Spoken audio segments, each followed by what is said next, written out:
Hi friends, నమస్తే. Welcome back to Yoshni kitchen. ఈరోజు మన వీడియోలో కొమ్ము శనగలతో టెంపుల్ స్టైల్ ప్రసాదాన్ని చూపించబోతున్నానండి. దీన్నే కొమ్ము శనగలు తాలింపు అని కూడా అంటారండి. ఈ కొమ్ము శనగల ప్రసాదాన్ని దేవీ నవరాత్రుల్లో అయినా అలానే వినాయక చవితికైనా కూడా నైవేద్యంగా పెట్టుకోవచ్చు. నైవేద్యంగానే కాదండి, వీటిని పిల్లలకి స్నాక్స్ కింద చేసి పెట్టినా చాలా అంటే చాలా టేస్టీగా ఉంటాయి. మరి లేట్ చేయకుండా కొమ్ము శనగల ప్రసాదాన్ని ఏ విధంగా ప్రిపేర్ చేసుకోవాలో చూసేద్దాం. ఫస్ట్ ఒక బౌల్ తీసుకొని ఇందులోకి 1 కప్పు వరకు కొమ్ము శనగలను వేసుకోవాలి. ఈ శనగలను కాబోలి శనగలను కూడా అంటూ ఉంటారండి. మార్నింగే ప్రసాదాన్ని ప్రిపేర్ చేసుకున్నట్లయితే ఈ శనగలని నైటే నానబెట్టేసుకోవాలండి. ఈ శనగలను వేసుకున్న తర్వాత ఈ శనగలు మునిగేంత వరకు నీళ్ళని వేసుకొని వీటిని 2-3 సార్లు బాగా నీళ్ళతో కడిగి తీసుకోవాలి. తర్వాత శనగలు మునిగేంత వరకు నీళ్లను వేసుకోవాలి. నీళ్లను వేసుకున్న తర్వాత ఈ బౌల్ పైన మూత పెట్టి కనీసం 3 నుంచి 4 గంటలైనా కూడా ఈ శనగలను బాగా నాననివ్వాలి. 3 గంటల తర్వాత శనగలు మనకి ఈ విధంగా చక్కగా నాని ఉంటాయండి. ఇప్పుడు ఈ విధంగా నానిన ఈ శనగలన్నిటినీ కూడా ఒక కుక్కర్ గిన్నెను తీసుకొని ఇందులోకి నీళ్లు లేకుండా ఉత్తి శనగలను మాత్రమే వేసుకోవాలి. శనగలను వేసేసుకున్న తర్వాత ఇప్పుడు మనం ఏ కప్పుతో అయితే శనగలను కొలుసుకున్నామో అదే కప్పుతో 2 కప్పుల వరకు నీళ్లను వేసుకోవాలి.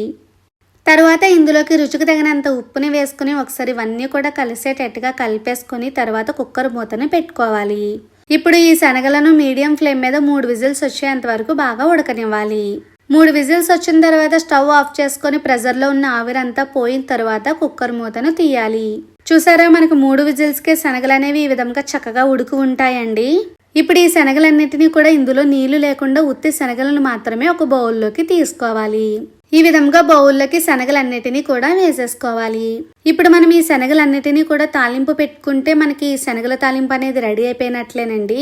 మరి వీటిని తాలింపు పెట్టుకోవడం కోసం స్టవ్ ఆన్ చేసుకుని దీనిపైన ఒక కడాయిని పెట్టుకోవాలి. ఇప్పుడు ఈ కడాయిలోకి 2 స్పూనుల వరకు నూనెను వేసుకోవాలి. నూనె బాగా మరిగిన తరువాత ఇప్పుడు ఇందులోకి 1 టేబుల్ స్పూన్ దాకా ఆవాలని అలానే 1 టేబుల్ స్పూన్ దాకా జీలకర్రని వేసుకోవాలి. తర్వాత ఇందులోకి 1 స్పూన్ వరకు పచ్చిశనగపప్పుని అలానే 1 స్పూన్ వరకు మినప్పప్పుని వేసుకోవాలి. వీటిని వేసుకున్న తర్వాత సన్నటి సగం మీద ఇవన్నీ కూడా పచ్చివాసన పోయేంత వరకు చక్కగా వేపుకోవాలి. ఈ విధంగా పోపులన్నీ కూడా చక్కగా వేగిన తరువాత ఇప్పుడు ఇందులోకి ఒక 3 వరకు కట్ చేసుకున్న పచ్చిమిర్చిని వేసుకోవాలి. తర్వాత ఒక 3 వరకు ఎండుమిర్చిని తుంచుకొని వేసుకోవాలి.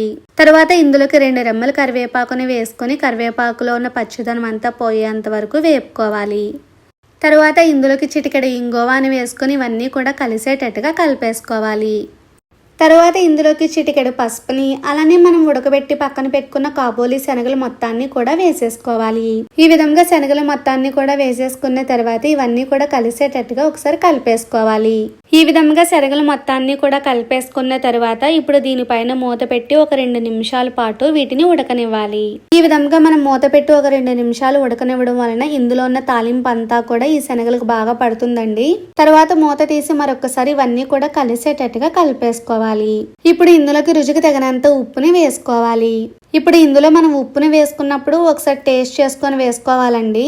ఎందుకంటే మనం శనగలను ఉడకబెట్టుకునేటప్పుడు ఉప్పుని వేసుకున్నాం కాబట్టి దీన్ని ఒకసారి టేస్ట్ చేసుకొని వేసుకోవాలి.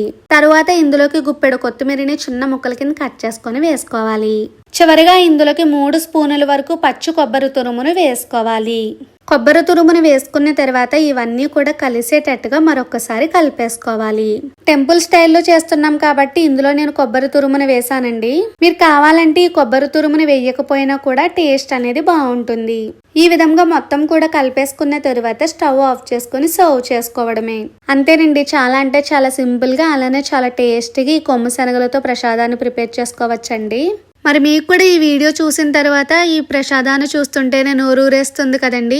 అయితే ఇంకెందుకు లేట్, మీకు కుదిరినప్పుడు మీరు కూడా ఈ ప్రసాదాన్ని ఒకసారి ఇంట్లో ట్రై చేసి చూడండి. మీరు ట్రై చేసిన తర్వాత మీకు ఎలా వచ్చిందో నాతో కామెంట్ బాక్స్ లో షేర్ చేసుకోవడం మర్చిపోవద్దు. మరి మీకు ఈ వీడియో కనుక నచ్చితే లైక్ చేసి మీ ఫ్రెండ్స్ కి మీ రిలేటివ్స్ కి షేర్ చేయండి. మరి అన్ని ఈజీ అండ్ హెల్దీ రెసిపీస్ కోసం యోష్ని కిచెన్ ని సబ్స్క్రైబ్ చేసుకోండి.